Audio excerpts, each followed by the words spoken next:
ఇవాళ మనం చేద్దాం కందిపప్పు పాలకూర పప్పు. ఓకే, కందిపప్పు పాలకూర వేసి పప్పు చేద్దాము. ఎలా చేయాలో చెప్పిస్తాను రండి. ఫస్ట్ నేను కందిపప్పు కడిగేసి పెట్టేసుకున్నాను చూడండి.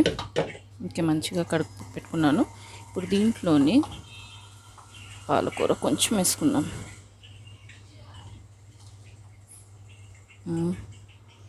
తర్వాత టమాటోస్ కట్ చేసి పెట్టుకున్నాను.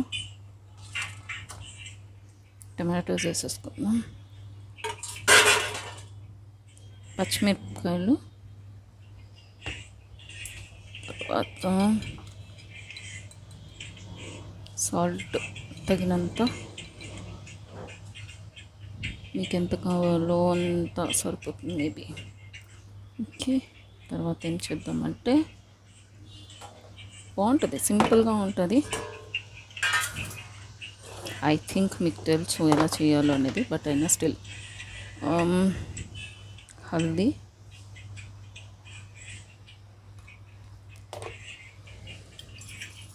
ఇది వేసుకొని ఓకే దీంట్లో నీళ్ళు వేసుకుందాం.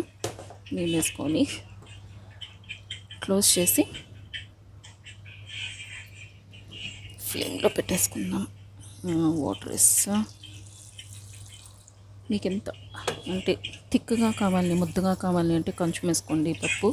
వాటరు పలుచగా కావాలి అంటే ఎక్కువ వేసుకోండి, సరేనా? మీకు ఎలాగ ఇష్టం అలాగా.